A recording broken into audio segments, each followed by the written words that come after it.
দীর্ঘদিন ধরে বর্ধমান ১ নম্বর ব্লকের বন্ডুল আদিবাসী পাড়ার রাস্তা বেহাল। অভিযোগ বারবার জানিয়েও সমস্যার সমাধান হয়নি। অবশেষে ভোট বয়কটের ডাক দিয়েছেন তারা। রীতিমতো এলাকায় পোস্টার লাগিয়ে ভোট বয়কটের প্রচার চলছিল দুদিন আগে। তবু এ বিষয়ে কোনো পদক্ষেপ নেওয়া হয়নি বলে তাদের অভিযোগ। এদিন সোমবার বর্ধমান নবদ্বীপ রুটে বন্ডুল বটতলায় অবরোধ করলেন আদিবাসী মানুষজন।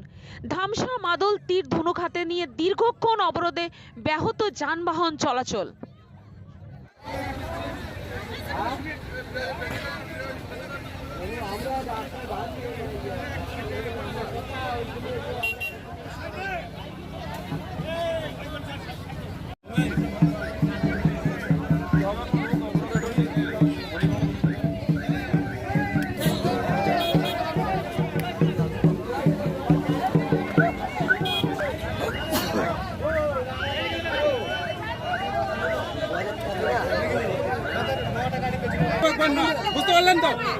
আজকে পথ অবরোধ করা হচ্ছে আমাদের রাস্তার জন্য।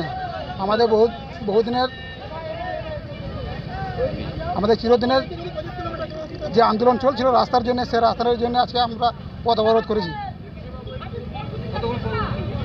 আমাদের যতক্ষণ সমস্যার সমাধান হবে না ততক্ষণ আমরা পথ অবরোধ করবো।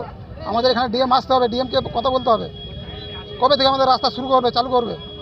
তার জন্য সরকার কি ইলেকশনে জেতার আগে আপনাদের যে চলতি সরকার তারা কি আপনাদেরকে কি কোনো প্রতিশ্রুতি দিয়েছিল যে রাস্তা হবে বলে? হ্যাঁ, আমাদেরকে প্রতিশ্রুতি দিয়েছিল। আমাদের 2019-এ সেই লোকসভা ভোটে আমরা ভোট বয়কট করেছিলাম।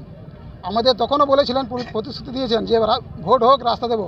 এবার সেটা নয়, আগে রাস্তা হোক তারপর ভোট।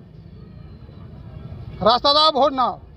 এই আন্দোলন আপনারা আজকে এই রাস্তাটাকে অবরোধ করলেন, যদি আজকে ধরুন কোনোরকমভাবে এর যদি কোনোরকমভাবে কোনো সমাধান যদি না হয়, এর পরবর্তী পদক্ষেপ আপনারা কি নেবেন? যতক্ষণ সমস্যার সমাধান হবে না ততক্ষণ আমরা পথ অবরোধ করবো।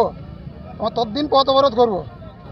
আমরা এর পরে যদি না হয় ভিডিও, আমরা বর্ধমানে পথ অবরোধ করবো। পূর্ব বর্ধমান থেকে সুরজ প্রসাদের রিপোর্ট, নূতন ভোর।